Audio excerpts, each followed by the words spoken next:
ஓணம் சத்யா விருது ஒரே இலையில 34 ஐட்டம்ஸ். வர 15ஆம் தேதி ஓணம் பண்டிகை முன்னிட்டு வேற லெவல்ல உங்களுக்கு உணவு அனுபவத்தை கொடுக்கிற ஒரு பெரிய ஏற்பாடு தான் இது. ஒரு டெலிவரி பேக் பார்த்தீங்கன்னா 1499 ரூபாய் பிளஸ் ஜிஎஸ்டி. இந்த ஒரு பேக்கை 2 பேர் தாராளமாக சாப்பிடலாம். செப்டம்பர் 15க்கான ப்ரீ புக்கை நீங்கள் பண்ணணும் அப்படின்னா ஸ்க்ரீனில் தெரிய இந்த ஃபோன் நம்பரை காண்டாக்ட் பண்ணுங்க. ஒரு விஷயம் நல்லா மைண்டில் வச்சுங்க, நாளைக்கு ஈவினிங் வரைக்கும் மட்டும்தான் இந்த ப்ரீ புக் ஆர்டரை பண்ண முடியும். ஹாப்பி ஓணம்.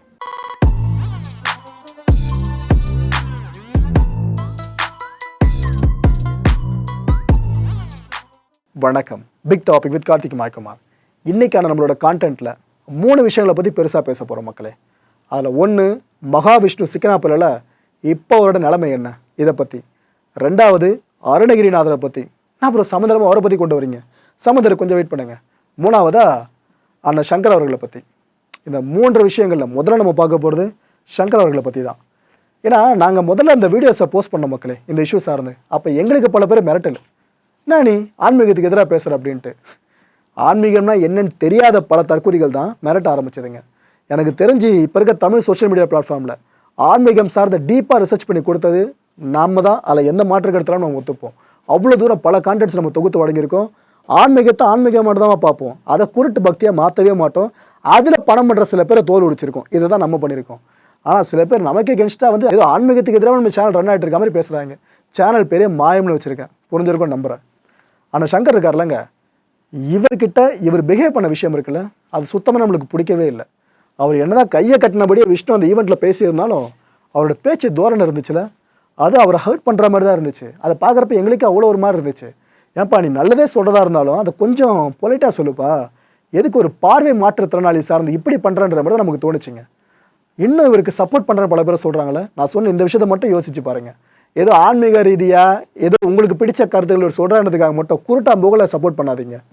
ஆனால் சங்கரை பற்றி நான் சில விஷயங்கள் சொல்கிறேன், அதுக்கப்புறம் நீங்களே முடிவு பண்ணுவீங்க. சாதாரண சங்கர் இல்லை மக்களே, முனைவர் சங்கர். அவ்வளோ சீக்கிரம் முனைவர் போட்டு வாங்க முடியுமா? +2 எக்ஸாம் இருக்குல்ல, இதில் இந்த பார்வை மாற்றுத்திறனாளி மாணவர்கள் இருக்காங்களே, இவங்களில் மாநிலத்திலேயே முதலிடம் பிடிச்சது வேறு யார் நினைக்கிறீங்க? சங்கர் அவர்கள் தான். BA Tamil, MA Tamil and BEd எல்லாம் அவர் படித்தது. இது மட்டும் கிடையாது, கடந்த பிப்ரவரி மாதம் தான் நம்ம சென்னை பல்கலைக்கழகம் இருக்குல்ல, ஆனால் அங்கே தான் படிச்சிருந்தோம், அந்த யூனிவர்சிட்டியில் தான். அந்த யூனிவர்சிட்டியில் பிஹெச்டி பட்டம் பெற்றவரும் சங்கர் அவர்கள் தான். ஸோ இதுவரை காலமும் வெறும் சங்கராக இருந்தவரை முனைவர் சங்கரை நம்ம அதுக்கப்புறம் தான் அழைக்க ஆரம்பித்தோம். கடந்த 2009ஆம் வருஷம் அரசு பள்ளியில் ஆசிரியராக ஜாயின் பண்ணாருங்க சங்கரனை. சிறப்பு ஒதுக்கீடு இருக்குல்ல, அதெல்லாம் எதுவுமே அவருக்கு கோரலை. அதாவது நான் ஒரு பார்வை மாற்றுத்திறனாளி, ஸோ எனக்கு எதனா கொஞ்சம் ஸ்பெஷல் அலாட்மெண்ட் இருந்தால் நீங்கள் உள்ளே கொண்டு போங்க வேலைக்கு, இப்படிலாம் போல சுயமாக படித்த மனுஷன் அந்த அறிவை வச்சு அந்த போஸ்ட்டுக்கு உள்ளே வந்திருந்தார். எத்தனை பேரால் முடியாது? எல்லாம் ஒழுங்காக இருக்க நம்மளாலே சொதப்புவோம், பயங்கரமாக பண்ண முடியாது எதுவுமே. ஆனால் எவ்வளோ ஃபோக்கஸிங் பவர் இருந்தால் அந்த மனுஷனை இதை பண்ணியிருக்க முடியும் பாருங்கள். எந்த சிறப்பு ஒதுக்கீடு இல்லாமல் போஸ்டிங்கை வாங்கினவர். அவங்களுக்கு மாற்றுத்திறனாளின்னு பேர் வருதுல, அது காரணமே பல பேருக்கும் புரியாமல் இருக்குங்க. அதை முறையில் தெளிவாக சொல்லிடுறேன். நமக்கு எல்லாமே ஒழுங்காக இருக்கா, நம்ம நினச்சிக்கிட்டு இருக்கோம் மனசில் ஆயிரத்து குப்பையில் வச்சுக்கிட்டு. ஆனால் நமக்கு இருக்க திறமைகள் எடுத்துக்கிட்டிங்கன்னா ஒன்று கிடைக்கிறதே பெரிய விஷயம். ஆனால் இது போல் உடல் அவயங்களில் பிரச்சனை ஏற்பட்டவங்க இருக்காங்களே, அவங்களுக்கு வேற ஒரு திறமை பெருசாக இருக்கும். ஃபார் எக்ஸாம்பிள், இப்போ சங்கரனால் சரியாக பார்க்க முடியலன்னு வச்சுங்க, இந்த பார்வை மாற்றுத்திறனாளியாக இருக்காருன்னா அவருக்கு ஃபோக்கஸிங் பவர் பயங்கரமாக இருக்கும், ஏரிங் செட்ஸ் பயங்கரமாக இருக்கும். நம்மளோட ஒரு படி அதிகமாக கேட்குற திறன் இருக்கும், நுகர்ற திறன் இருக்கும். இதனால தான் மாற்றுத்திறமை ஒன்று இருக்கிறதுனால உச்சம் பெற்று நம்மளோட கம்பேர் பண்ணுறப்ப அவங்கள மாற்றுத்திறனாளின்னு அழைக்கிறோம். இதை முதல்ல புரிஞ்சுக்குங்க. குறிப்பாக மகாவிஷ்ணு பல பேர் சப்போர்ட் பண்ணுறீங்களா, ஆளை சப்போர்ட் பண்ணதீங்க மக்களே, அவங்க செஞ்ச விஷயம் சார்ந்து சப்போர்ட் பண்ணதான் வேணாமல் முடிவு பண்ணுங்கள். நீங்கள் புரிஞ்சுக்குங்க. ஹெச்எம்ஏ தவறு பண்ணாலும் அதை தட்டி கேட்டவர் தான் இவர். யார்? சங்கர் அண்ணன். இதுக்கு முன்னாடி பணியாற்றுற ஸ்கூல்ஸில் இரக்கத்தை எதிர்பார்க்காதவருங்க. அதாவது நான் ஒரு மாற்றுத்திறனாளி அப்படின்றதுல என்ன வந்து ஒரு மாதிரி பாவமாக பார்க்குறது, இதெல்லாம் வேணாம், உனக்கு ஈக்குவல் தானா, ஒன்றை நடத்துகிற மாதிரி என்ன நடத்தும் அது போதும் அப்படி சொல்கிற மனுஷன். சங்கர் அவர்களுக்கு 2 தம்பிங்க இருக்காங்க. அவங்க 2 பேரும் மாற்றுத்திறனாளிகள் தான். அதில் ஒரு தம்பிக்கு மன வளர்ச்சி வேறு சரியில்லைங்க. இவரோட மனைவி இருக்காங்க, அவங்க ஒரு அரசு ஊழியர்.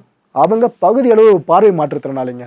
இவரளவுக்கு மொத்தமாக பிளாங்க் கிடையாது, அவங்களுக்கு ஓரளவுக்கு மட்டும் தான் பார்வை, மற்றபடி பகுதி அளவு தான் அவங்க. இவ்வளோ பெரிய மனுஷன் மக்களே முனைவர் சங்கர் அவர்கள்.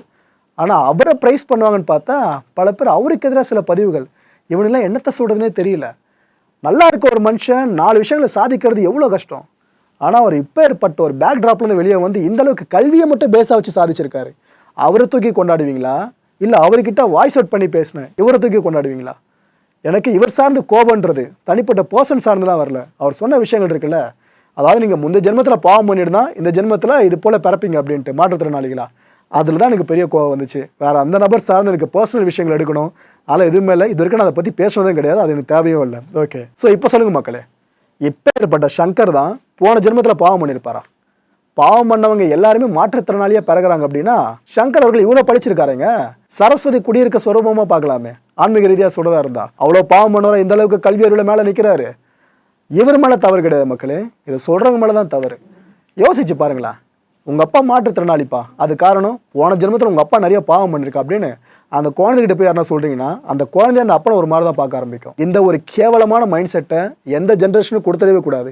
இதுக்காக இந்த இஷ்யூவை இன்னும் விடாமல் நாமளும் தொடர்ந்து பேசிக்கிட்டு இருக்கோம். ஓகே ரைட்டு, சங்கரனை பற்றி சொல்லிட்டேன். அடுத்தபடியாக மகாவிஷ்ணு அவர்களோட இப்போதே நிலைமை என்ன அதை பற்றியே சொல்லிடுறேன். 3 நாட்கள் வரைக்கும் போலீஸ் கஸ்டடியில் இவர் இப்போ இருக்காருங்க. கஸ்டடியில் எடுத்திருக்காங்க போலீஸு.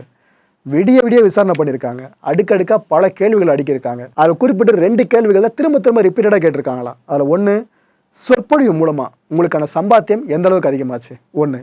ரெண்டாவதாக, வெளிநாட்டு பண பரிவர்த்தனைகள் சார்ந்து பேச்சு அடிப்படுது, உங்களோட ரெக்கார்ட்ஸை லைட்டாக அதை காட்டுற மாதிரி இருக்குது உங்களோட ஃபவுண்டேஷன் பேரில், அதை பற்றி சொல்லுங்கன்ற மாதிரி இந்த 2 கேள்விகள் தான் ரிப்பீட்டடாக கேட்டுக்கிட்டு இருக்காங்களாம். விஷ்ணுவோட யூடியூப் வீடியோஸ் இருக்குல்ல, அதை ஃபுல்லாக ஆய்வு பண்ணிக்கிட்டு இருக்காங்களாம். உங்களுக்கு தெரிஞ்சிருக்குன்னு நினைக்கிறேன், அவரோட சேனலில் அவரோட வீடியோஸ் நிறைய போஸ்ட் பண்ணியிருக்காரு. இவ்வளோ எதுக்குங்க, இந்த முனைவர் சங்கர் அவர்கள் கூட அவருக்கு வாக்குவாதம் ஏற்படுச்சுல, யாருக்கு, விஷ்ணுவுக்கு, அந்த வீடியோவை கூட அவங்க சேனலில் போட்டிருந்தாங்க. ஆனால் அவங்க நினச்சி போட்டது வேறு, விஷ்ணுவை ஹீரோவாக போட்டு பண்ணணுன்ற மாதிரி போட்டாங்க. ஆனால் அதுதான் கட்சியில் பேக் ஃபயர் ஆச்சு.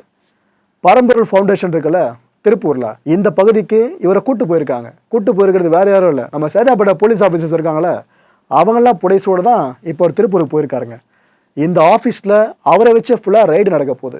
இந்த ரைடு முடிஞ்ச கையோடு நாளைக்கு சென்னைக்கு திரும்ப வராரு இவர். ஒரு விஷயம் கான்ட்ரவர்சியாக மாறுது அப்படின்னா அந்த நபர் சார்ந்து பேக்ரவுண்டை ஃபுல்லாக தோண்டி எடுக்கிற பழக்கம் நம்ம ஆட்களுக்கு இருக்கும் பார்த்தீங்களா, அது இந்த வழக்குலையும் பார்க்க முடியுது. ஆனால் இதை பார்க்குறப்ப ஏன்பா மகாவிஷ்ணுவை கோர்ட்டே வெளியே விடுதுன்னு சொன்னாலும் மக்கள் விடமாட்டாங்க போல இருக்கமென்றதான் ஒரு மனநிலையை நமக்கு ஏற்படுத்துது.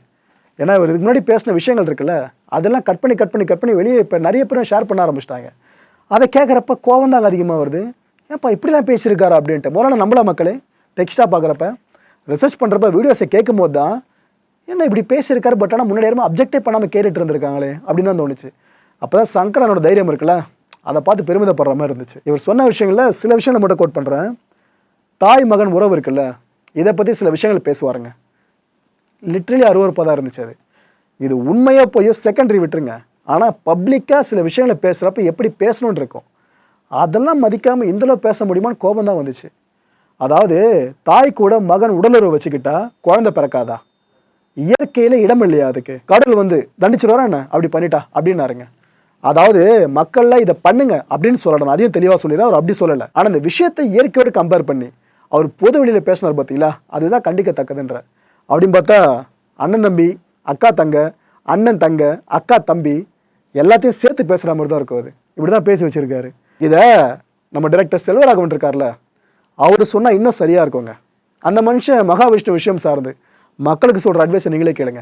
என்னங்க இது, யாரோ ஒருத்தர் எதையோ உளறிக்கிட்டு நான் ஸ்பிரிச்சுவல் குரு அப்படின்ட்டு கண்டதெல்லாம் பேசிக்கிட்டு இருந்தா உடனே நீங்களும் ஒத்துக்கிட்டு பெட்ஷீட் எல்லாம் எடுத்துக்கிட்டு அப்படியே ஒரு 100 பேரெல்லாம் போய் உட்காந்து முன்னாடி கண்ணை முடிக்குவீங்களா? என்னங்க, உண்மையான குருன்றவரை நீங்க தேடி போவேன், அவரே உங்களை தேடி வருவார். உங்களோட மீட்டிங் தானா நடக்கும். இப்படி டிவியில அட்வர்டைஸ்மெண்ட் கொடுத்துக்கிட்டு மைக்கெல்லாம் இப்படி வச்சுக்கிட்டு நான் உங்களுக்கு மெடிடேஷன் சொல்லித்தரேன், அது சொல்லித்தரேன், இப்படி எல்லாம். ஃபோர்மோஸ்ட் திங் என்னன்னா, உண்மையான குரு தன்னை வெளிப்படுத்திக்கவே மாட்டார். என்னங்க நீங்க அவ்வளோ காஞ்சி போய் கிடக்குறீங்க தியானம் பண்றதுக்கு? ஃபர்ஸ்ட் உங்களுக்கு நான் ஒன்னு சொல்றேன், மெடிடேஷன் தியானம் அதுதான் உலகத்திலேயே ஈஸியான விஷயம். உலகத்துல இருக்கிற எல்லா மதங்களும் போதிக்கிறது கடவுள் உங்களுக்குள்ள இருக்கான்றது தான். உலகத்திலே ஈஸியான விஷயம் அப்படின்னா நம்ம ஈகோ தன்னால ஒத்துக்குமா? அதுக்கு நீங்க கஷ்டப்படணும், அதுக்கு இது பண்ணணும், உருளணும், பொருளணும், அப்படியே அப்படி மந்திரம் சொல்லணும், இதுதான் அப்படின்னு உங்க மனசு சொல்றது தான் எல்லாம். இருக்கிறதுல ஈஸி புத்தரோட டெக்னிக் தாங்க. ஜஸ்ட் இங்க இது பாருங்க, நாஸ்ட்ரில் சொல்லுவோம், காத்து போற இடம் சொல்லுவோம், நம்ம அதுல உங்க நினைப்பை வைங்க. நீங்க மூச்சு இழுக்கிறது மூச்சு விடுறதெல்லாம் பத்தி கவலைப்படாதீங்க, அது தன்னால நடக்கும். நடுவுல வேற ஏதாவது நினைப்பு வந்தாலும் அதை அவாய்ட் பண்றதுக்கெல்லாம் முயற்சி பண்ணாதீங்க. அது பாட்டுக்கு வரும், கொஞ்ச நேரம் இருக்கும், அதுவே போயிடும். அப்புறம் மனசை நீங்களே திருப்பி இங்க கொண்டு வந்துருங்க. இதே தான் நீங்க பண்ணணும். காலங்கள் போக போக தன்னால மத்த தாட் எல்லாம் நிக்க ஆரம்பிச்சிடும். இவ்வளவுதாங்க. புத்தர் இததான் சொல்றாரு, தானா நடக்கும். நீங்க இப்போ நீச்சல் குளத்துல குதிச்சா மாதிரிதான், அருவியில குதிச்சா மாதிரிதான். நீங்க ஸ்விம்மிங் பண்ணிக்கிட்டே இருந்தா ஒரு நாள் ஸ்விம்மிங் தன்னால வந்துரும். ஒன்னு சொல்லிக்கிறேன், இத மாற்று கருத்து உலகத்துல இருக்க யாராவது எனக்கு சொல்லுங்க அப்படின்னா நான் ஒத்துக்கிறேன். இதுக்கு மாற்று கருத்தே கிடையாது. மக்களை இந்த கான்டென்ட்டை பொறுத்த வரைக்கும் நாமெல்லாம் சிந்திக்க வேண்டிய மிக முக்கியமான விஷயங்கள்ல முதன்மையான விஷயம், குழந்தைகள் அறிவியல் ரீதியா வளரணுமே தவிர ஆன்மீக ரீதியா வளரவே கூடாது. அப்படின்னா ப்ரோ வீட்டில் சாமியை கும்பிடவனான்னு சொல்கிறேன்னு கேட்டிங்கன்னா, நான் அப்படி சொல்ல தெளிவாக புரிஞ்சுக்குங்க. எனக்கு பக்தி இருக்குது, உச்சக்கட்ட அளவுக்கு பக்தி இருக்குது, நான் அவ்வளோ நம்புகிறேன் கடவுளை. ஆனால் எனக்குள்ள கடவுள் இருக்கிறத நான் முழுமையாக நம்புகிறேன். கோயில்களுக்கு போவேன், வணங்குவேன். ஆனால் வணங்குறதுல ஓகே, 24 மணி நேரமும் வணங்கிட்டே இருக்கணும் அப்படின்னு நான் நினைக்க மாட்டேன். சிம்பிளாக யோசிங்க, தியானத்தில் உட்காந்துட்டீங்க, ஒரு நாள் ஃபுல்லாக வேலை வெடிக்கு போல, உங்களுக்கு யார் சோறு போடுறது, குடும்பத்துக்கு யார் சோறு போடுறது? இங்கே ஆன்மீகன்றது ஒருத்தர் 2 பேருக்கு சோறு போடலாம், அதை பற்றியே பேசி சம்பாதிக்கிறவங்க. மற்ற மெஜாரிட்டிக்கு ரொம்ப கஷ்டம். ஸோ கடவுள் நம்பிக்கை இருக்கலாம் மக்களை, நம்ம குழந்தைங்களுக்கு கண்டிப்பாக இருக்கலாம். ஏன்னா மனசை ஒருநிலைப்படுத்தினா கண்டிப்பாக இருக்கலாம். நம்மளை மீறின ஒரு சக்தி இருக்குன்ற நினைப்பு குழந்தைங்களுக்கு வரப்ப பாவம் பண்ணுற எண்ணமே குழந்தைங்களுக்கு வராது. ஸோ அதுக்காக ஆன்மீகம் இருக்கலாமே தவிர அதுதான் வாழ்க்கைன்னு சொல்லி வளரக்கூடாது. இதை பேரண்ட்ஸ் தெளிவாக மைண்டில் வச்சுங்க. ரெண்டாவது சிந்திக்க வேண்டிய விஷயம், கடவுள்கள் மகான்கள் இவங்களை பற்றி பேசுறதுக்கு எவ்வளவோ இருக்குது. அதெல்லாம் விட்டுட்டு புணர்வு சார்ந்த சில விஷயங்களை நம்ம இன்சிஸ்ட் பண்ணி சொல்கிறோன்னா நம்ம சமூகத்துக்கு எதை கட்டமைச்சு எதை உட்புகுத்த நினைக்கிறோம்? அருணகிரிநாதர் சார்ந்து எவ்வளோ விஷயங்கள் இருக்கு பேசுறதுக்கு. ஆனால் எதுக்கு இது? ஆக்சுவலாக அருணகிரிநாதரோட வாழ்க்கை சார்ந்த தத்துவம் என்ன தெரியுமா? மனுஷனா பிறந்தா தப்பு பண்ணுவான், தப்பு பண்ணாத மனுஷனே கிடையாது. ஏன்னா தப்பு பண்ணலன்னு மனுஷன் இல்லை, கடவுளுக்கு சமம். அந்த ஒரு விஷயத்தை தெளிவாக உணர்த்துறதுக்காக தான் அருணகிரிநாதரோட லைஃபு. ஆனால் அதை பயங்கரமாக அது இதுன்னு எக்ஸாஜரேட் பண்ணி புணர்ச்சி மட்டும்தான் ஒரு மனுஷனோட வேலைன்ற மாதிரி இயற்கை மேலே பழிய போகிறதெல்லாம் ஏற்றுக்க முடியாதுங்க. மூணாவது சிந்திக்க வேண்டிய விஷயம், விபூதி அடிக்கிறதுக்காக தான் பல விளம்பரங்கள் இருக்குது. இப்போ வரைக்கும் மகான்களோட பேரில் கொள்ளை இப்போ வரைக்கும் நடந்துக்கிட்டு தான் இருக்குது. நீங்கள் ஏற்றுக்கிறீங்களோ இல்லையோ அதுதான் உண்மை. அங்கங்கே போனீங்கன்னா அந்த பாபா இந்த பாபான்னுவாங்க, ஆனால் அவ்வளோ ஃபேக்கான பர்சனாக இருப்பாங்க. நாங்கள் ஒரு 11 வருஷமாக ஊடகத்தில் இருக்கோமா, நிறைய இடங்களுக்கு போயிட்டு வந்திருக்கோம் மக்களே, அவ்வளோ ஃபேக் பர்சன்ஸ் இருக்காங்க. சாமியார்ன்ற பேரில் நம்பாதீங்க. நாலாவது சிந்திக்க வேண்டிய விஷயம், குருட்டு பக்தி இருக்குல்ல, அது உங்களோட பகுத்தறிவு பார்வையை மொத்தமாக பறிச்சிடும். ஏதோ பகுத்தறிவுன்ற வார்த்தையை பயன்படுத்தினாலே நீ அந்த கட்சி இந்த சித்தாந்தம் அப்படின்னு எனக்கு ஒரு முத்திரை குத்தாதீங்க. வார்த்தை ஒன்று தான், எல்லா இடத்துலையும் அதுக்கு அர்த்தமும் ஒன்று தான். நீ முட்டாளாக இருக்காதப்பா, ஆன்மீகம் இருக்கட்டும், அறிவியல் கொஞ்சம் அதை விட அதிகமாக இருக்கட்டுமே அப்படின்னு சொல்கிறதுனாலே உனக்கு பகுத்தறிவாளி, உனக்கு கடவுள் நம்பிக்கையில் முத்திரை குத்தி ஓரம் தள்ளுறீங்கன்னா முட்டாள் கூட கடைசிக்கு முட்டாள் கூட்டமாக தான் இருக்கும். மக்களே, பக்தியை உங்ககிட்ட நியாயமாக உட்செலுத்த விரும்புகிறோம். அந்த இடத்துல குருட்டுத்தனமான பக்தியை வச்சு எல்லாரையும் கடவுளாக பார்க்காதீங்க, அது உங்களுக்கு பேக் ஃபயர் ஆகும். அடுத்த நிகழ்ச்சி சந்திக்கலாம். நன்றி, வணக்கம். வணக்கம் மாயம் ஸ்டுடியோஸ் நண்பர்களே. மாயம் ட்ரெண்ட்ஸ் அப்படின்ற ஒரு புதிய ஃபேஸ்புக் பேஜை ஓப்பன் பண்ணியிருக்கோம். நீங்கள் யூடியூப்பில் பார்த்துட்டு இருக்கீங்களா நம்மளோட கான்டென்ட்ஸ்லாம், இதெல்லாம் விட ஒரு படி மேலே ரொம்ப கிறிஸ்பாகவும் ரொம்ப சூப்பராகவும் நிறைய கான்டென்ட்ஸ் உங்களுக்கு இந்த பேஜில் காத்துட்டு இருக்குங்க. ஸோ உடனடியாக ஃபேஸ்புக் பிளாட்ஃபார்ம் போங்க, மாயம் ட்ரெண்ட்ஸ்னு டைப் பண்ணி சர்ச் பண்ணி நம்ம பேஜை ஃபாலோ பண்ணுங்கள்.